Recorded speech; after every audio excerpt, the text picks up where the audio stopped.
Susan woke up on her first Monday of retirement at 6:47 a.m. Not because she had to, but because 42 years of muscle memory doesn't just stop. She lay there staring at the ceiling, waiting for the relief to arrive, the freedom, the peace everyone promised. Instead, what showed up was something else entirely, a quiet panic, a whisper that asked, now what? If you're approaching retirement, or you're already in it and wondering why it doesn't feel the way the brochures looked, this is for you. Because there are 7 truths they don't tell you about retirement, 7 realities that hit harder than anyone warns you about. They're not about golf courses or beach vacations. They're about identity, relationships, loneliness, time, money, health, and purpose. Let's talk about what really happens when the work stops and you're left standing there, wondering who you are. Here's the first truth. When you retire, you lose your social status. Not gradually, immediately. For decades, you had an answer to the question, what do you do? You were a teacher, an engineer, a nurse, a manager. That title wasn't just a job. It was your identity, your proof that you mattered. It gave you structure, respect, a reason to get dressed in the morning, and then one day, it's gone. Now when someone asks what you do, you say, I'm retired, and watch their eyes glaze over. Because retired isn't interesting. It doesn't spark conversation. It doesn't give you minor celebrity status at dinner parties. You're no longer the person who knows things, solves problems, leads teams. You're just done. And that feeling, that loss of relevance, hits harder than anyone warns you about. The mirror test happens around week 3.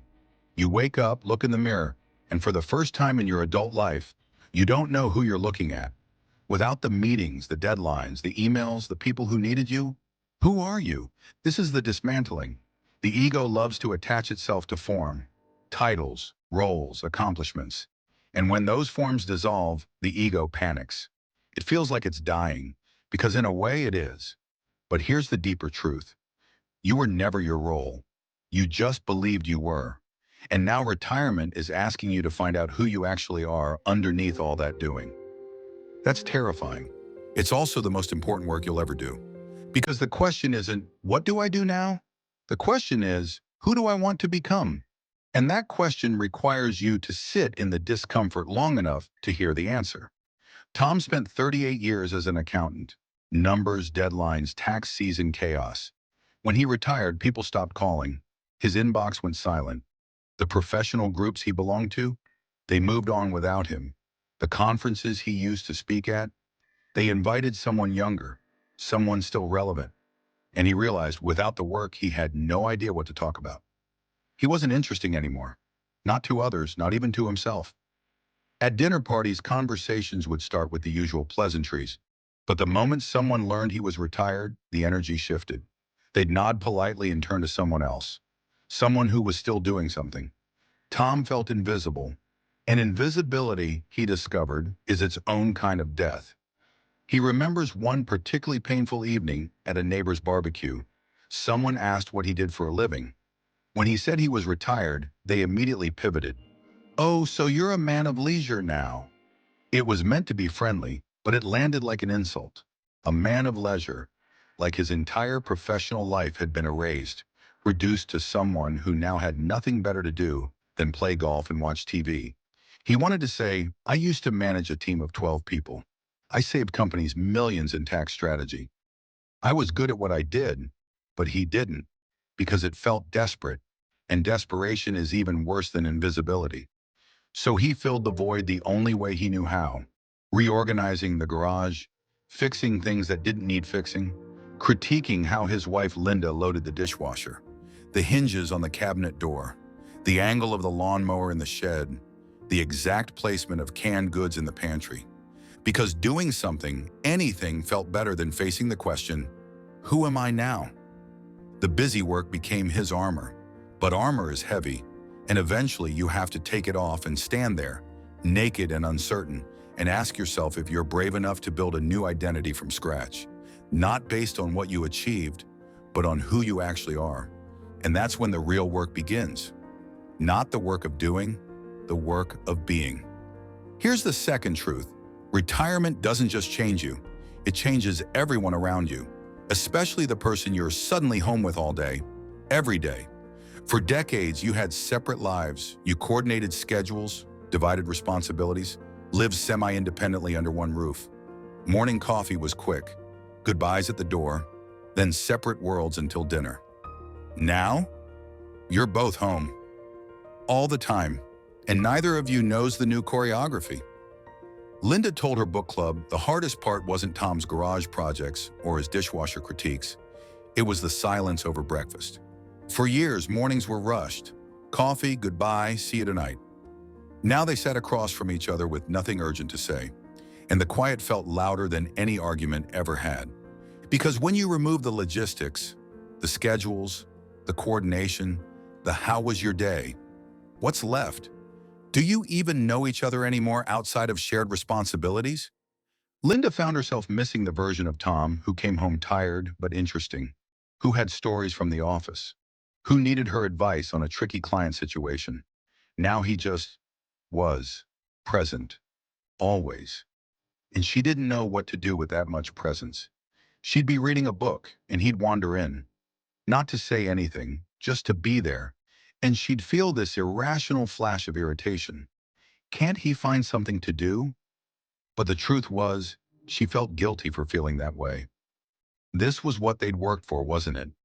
Decades of grinding so they could finally have time together. And now that they had it, she wanted space. And Tom, he felt like he was in the way, like he'd moved into Linda's house instead of living in their shared home. Because for decades, the house had been her domain during the day. She had routines, rhythms, a way of doing things. And now he was disrupting all of it just by existing in the same space. He'd try to help, load the dishwasher, fold the laundry, and she'd redo it. Not because he did it wrong, exactly, but because it wasn't her way. And her way had worked for 40 years. They started bickering about things that didn't matter. The thermostat, the TV volume, whether to eat lunch at noon or 1. Small things became battlegrounds because the real issue, we don't know how to be together like this, was too big to name. All relationship friction comes from one source: expectation. You expect your partner to fill your emptiness, to make retirement feel meaningful, to somehow know what you need without you knowing it yourself. But no one can give you purpose. Not your spouse, not your kids, not your hobbies. Purpose is an inside job. And when you stop expecting your partner to complete your retirement experience and start taking responsibility for your own renewal, something shifts. You get curious again, not about what they should be doing differently, but about who they're becoming, what they're discovering, what dreams they tucked away that might finally be waking up. Here's the practice. Create 3 spaces. First, solo space. Time where each person gets to be alone. No guilt, no explanation. Tom started taking morning walks, not because Linda asked him to, but because he needed an hour where no one expected anything from him, where he could just walk and think and remember what silence felt like before it became uncomfortable. Linda took up painting in the spare room. She wasn't good at it. Didn't matter. It was hers. A space where she could be messy and uncertain and not have to explain herself. Not because they didn't love each other, but because they finally had the bandwidth to remember who they were as individuals. And you can't love someone fully if you've forgotten who you are. Second, together space. Not default proximity, intentional connection. Friday nights became their date night again. Not fancy dinners or expensive outings. Just present, a walk after dinner, a puzzle on the kitchen table, conversation that wasn't about logistics or what needed fixing. They started asking each other different questions.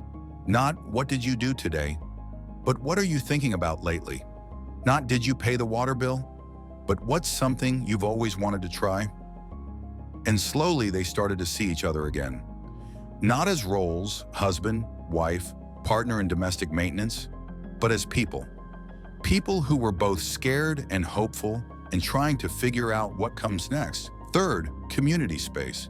Because you can't build your entire social world around one person. That's not love, that's pressure, and pressure cracks everything eventually. Here's the third truth, and it's the one that hits hardest.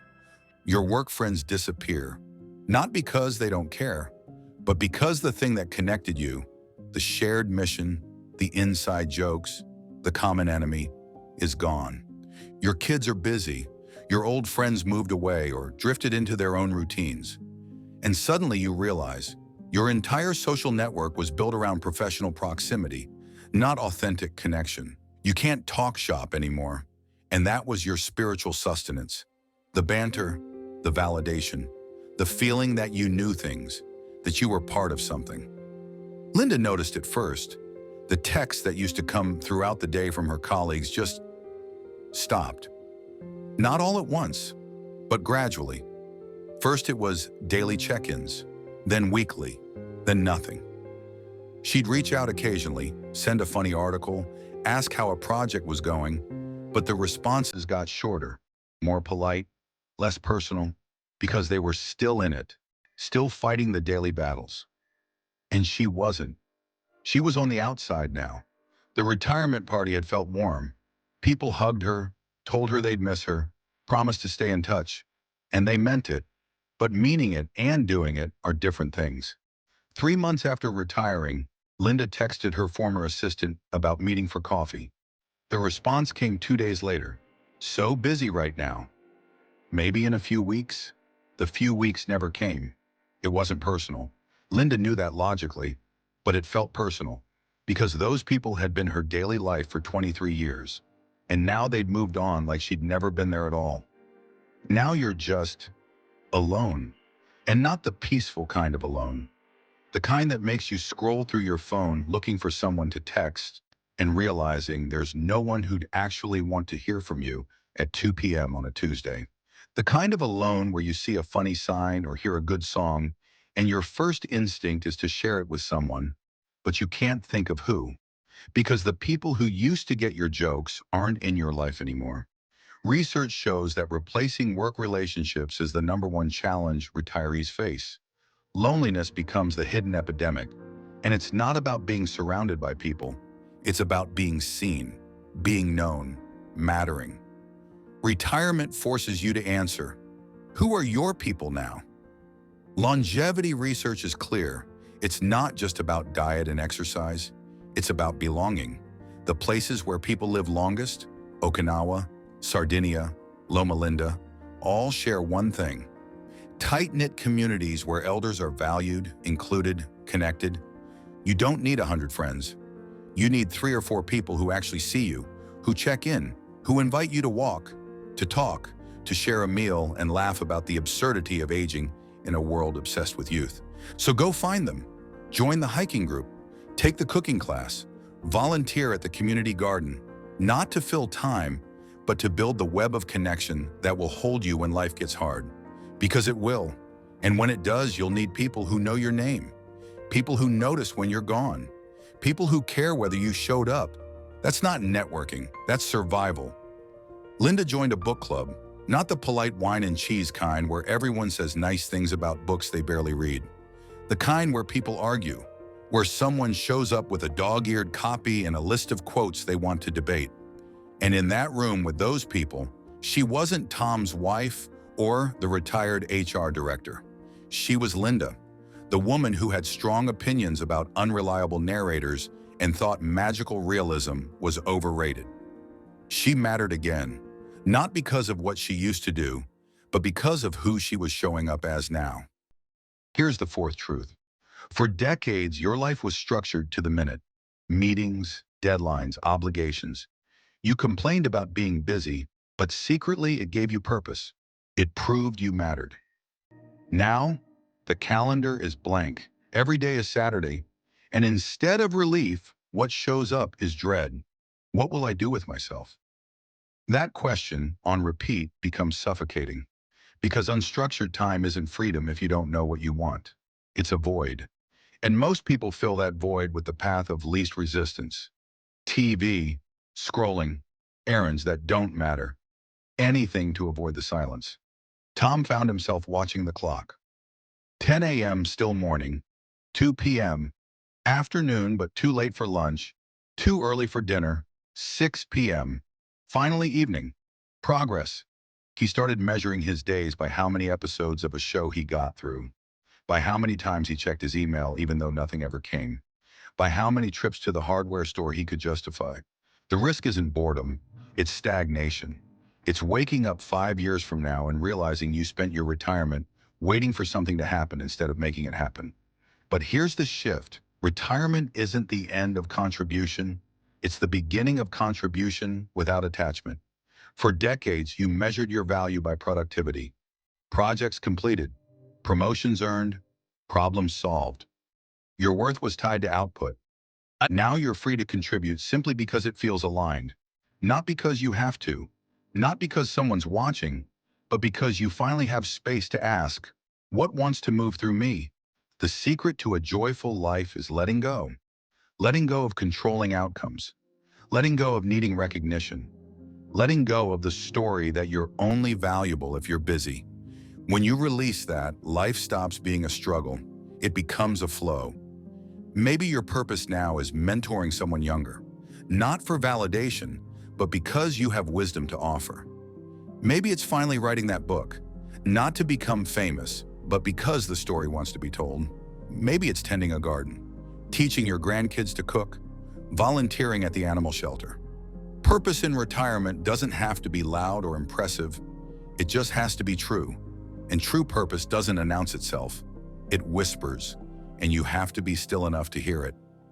Tom started volunteering at a community center, helping people with their taxes during tax season. Not because it paid, not because anyone asked, but because one day he realized he actually knew how to do something that helped people. And helping felt better than reorganizing the garage for the 5th time. The first person he helped was a single mother, stressed and overwhelmed, with a shoebox full of receipts and no idea where to start. Tom walked her through it, line by line, patient, clear, and when she left, she hugged him, actually hugged him, and said, "Thank you. I don't know what I would have done without you." And in that moment, sitting in a fluorescent lit room at a folding table, Tom remembered something he'd forgotten. He was still useful, just in a different way. Here's the 5th truth, and it's the one that keeps you up at 3 a.m. You're now spending from a pool that only shrinks. For decades, if money got tight, you had options. Pick up another shift, negotiate a raise, freelance on the side. There was always a way to make more. Now, every dollar you spend comes from the same finite source, your savings, your pension, your Social Security.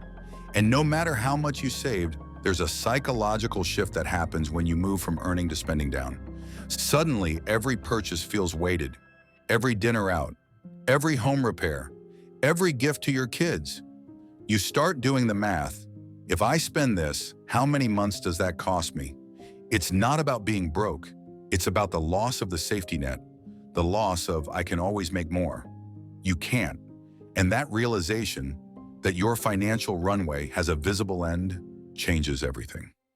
Linda started tracking expenses in a way she never had before, not because they were struggling, but because every withdrawal from their retirement account felt like watching sand slip through her fingers.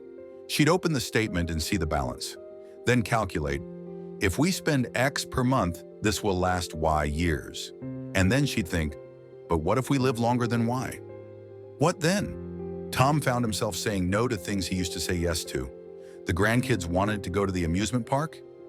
He hesitated. New tires for the car? He researched for weeks looking for the best deal. Dinner out with friends, maybe next time. Not because they couldn't afford it, but because every expense felt like it was shortening their runway. And he couldn't shake the fear that one day they'd run out. The shift isn't just financial, it's existential. Your entire adult life, money was proof of your value. You earned it. You deserved it. It represented hours worked, problems solved, skills applied. Now it just sits there, shrinking. And with every withdrawal, there's a whisper. Am I worth this? This is why so many retirees become obsessed with deals, coupons, cutting costs. Not because they're cheap, but because spending feels like losing. Like proof that the runway is getting shorter. The antidote isn't pretending money doesn't matter. It's redefining what wealth means. Wealth isn't just a number in an account. It's time with people you love. It's health that lets you move freely. It's the ability to wake up without an alarm and choose your day. It's a garden that feeds you, a book that changes you, a conversation that reminds you you're not alone. When you stop measuring wealth only in dollars and start measuring it in freedom, in presence, in peace, the anxiety loosens. Not completely, but enough. Enough to stop doing the math every time you want to enjoy your life. Because what's the point of saving for a future you might not get if you're not living the present you have? Here's the sixth truth, and it's the one nobody wants to talk about. Your body falls apart faster than you expected. While you were working, you had a reason to keep moving. Deadlines forced you out of bed. Meetings required you to shower and dress. The structure itself kept you functional. Now, there's no external pressure, and without it, entropy speeds up. You sleep in because why not? You skip the walk because it's raining. You eat cereal for dinner because who's watching? And slowly, imperceptibly, your body starts to forget what it was capable of. The stairs get harder, your back hurts more. That knee you tweaked 10 years ago? Now it's a real problem. Susan noticed it 6 months in. Getting out of a chair required a little push. Bending down to pick something up meant planning the movement first. Her energy, which she thought would return once she stopped working, actually got worse. She'd always thought of herself as active. She walked, she did yoga occasionally, she ate reasonably well. But once the structure of work disappeared, so did her motivation. Why walk when there's nowhere you need to be? Why cook when you're eating alone? This isn't aging, this is atrophy. And the cruel irony is that retirement, the time you're supposed to finally enjoy your body, is when most people lose it. But here's what the research shows. Purpose protects the body. People who have a reason to get up in the morning, actual purpose, not just routine, live longer, healthier lives. Their immune systems function better. Their inflammation markers drop. Their cognitive decline slows because the body doesn't exist separately from the mind. When your mind has nowhere to go, your body follows. So if you want to stay healthy in retirement, you can't just focus on diet and exercise. You have to give yourself a reason to use your body. A garden that needs tending, a grandchild who needs chasing, a hiking group that meets every Thursday, a project that requires you to move, to build, to engage. Movement isn't just physical, it's psychological. And when you stop moving toward something, you start moving toward nothing. And nothing is where the body gives up. This is why plant-based eating matters more in this phase. Not as restriction, but as fuel. The second half of life is when chronic disease shows up. Diabetes, heart disease, cognitive decline. But it's not inevitable. People in longevity hotspots eat mostly plants, beans, greens, whole grains, nuts. Not because they're trendy, but because that's what sustains a body that needs to last. Linda and Tom started shopping at the farmer's market on Saturday mornings, not because someone told them to, but because they had time now. Time to cook real meals, time to experiment with recipes, time to notice how their bodies felt after eating well versus eating whatever was convenient. They discovered something surprising. When they ate more plants, colorful salads, hearty soups, bowls loaded with vegetables, they felt lighter, more energetic, less foggy in the afternoons. It wasn't about perfection. Some days they still ate pizza, but most days they chose food that made them feel good. And that choice, repeated over months, changed everything. Retirement is your chance to finally listen to your body, not override it with coffee and willpower, but hear what it needs. When you do that, energy returns, clarity sharpens, and you realize you've been given a second chance at vitality. But you have to choose it, because the default is decline. Here's the seventh truth. The what do I do all day? Crisis is real, and it doesn't get easier just because you have more time. For decades, purpose was handed to you. Projects, deadlines, performance reviews. You knew what success looked like because someone else defined it. Now, you're supposed to create your own meaning, and most people have no idea where to start because we're not taught how to find purpose. We're taught how to follow instructions, how to meet expectations, how to produce results. But retirement asks a different question. What do you actually care about? Not what you're good at, not what pays well, Not what impresses people. What do you care about?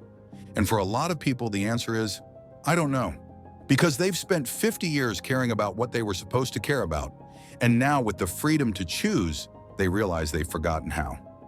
Susan sat at her kitchen table one morning, journal open, pen in hand, staring at the blank page.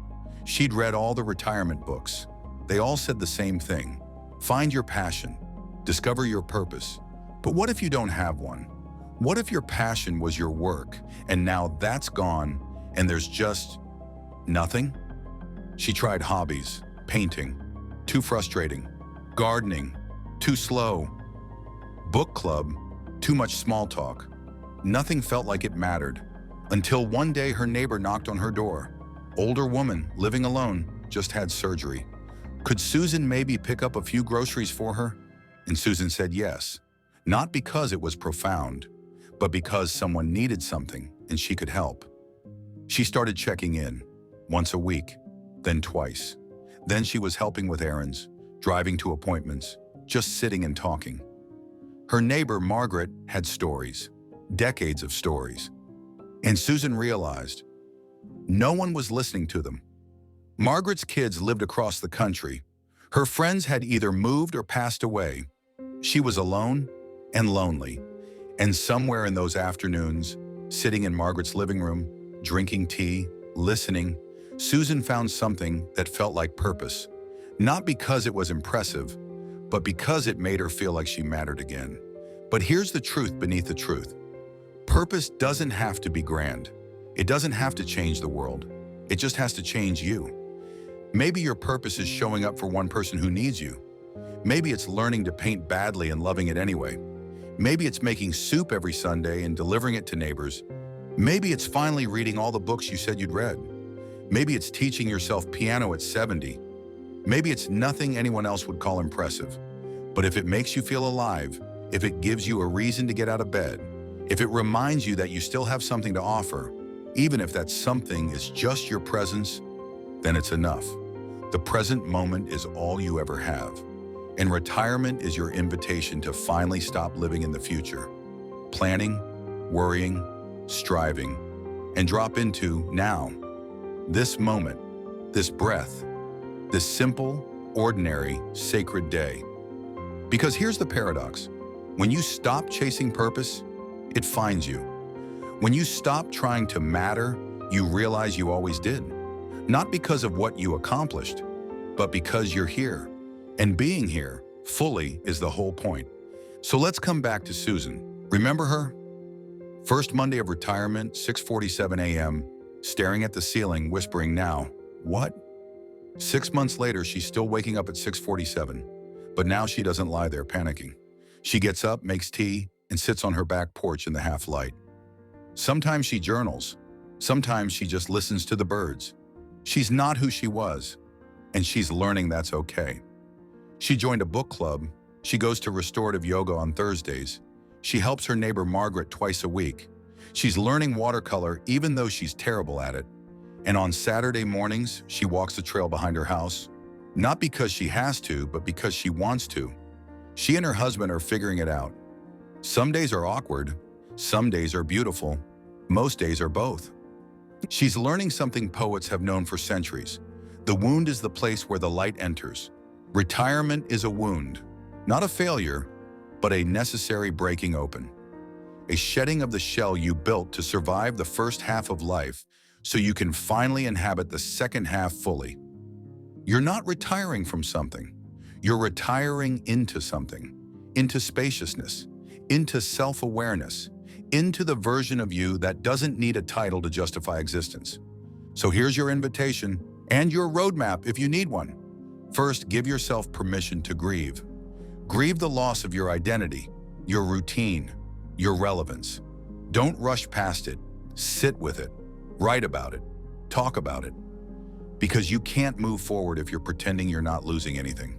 Second, create structure. Not the rigid kind, but enough to give your day shape. A morning routine, a weekly commitment, something that anchors you when time starts to blur. Third, move your body, not someday, today. Walk, stretch, garden. Dance in your kitchen. It doesn't matter what. Just move towards something, not away from nothing. Fourth, eat like you matter, because you do. Plants, real food, meals that nourish you, not because you're on a diet, but because you're choosing vitality. Fifth, find your people. 3 or 4 who see you, who care, who show up, and be that person for someone else. Sixth, contribute without attachment. Do something because it feels true, not because it looks impressive. Help one person, create one thing, show up one time. That's enough. And seventh, stop waiting for permission to rest, to change, to admit you don't have it figured out, to try something new, to be bored, to be curious, to be exactly who you are right now, messy and uncertain and still becoming. Take the walk, plant the garden, call the friend. Let yourself be bored. Let yourself be curious. Let yourself be new. And if you wake up at 6:47 a.m. wondering now what, smile. Because that question isn't a crisis. It's an opening. It's your consciousness finally awake, asking, what wants to come alive in me now? That's the truth they don't tell you about retirement. It's not an ending. It's the most spiritually demanding phase you'll ever enter. And if you show up for it, it will give you something no career ever could. Yourself, finally fully, free. Thanks for reflecting with me. Until next time, quiet intelligence, reflect and renew.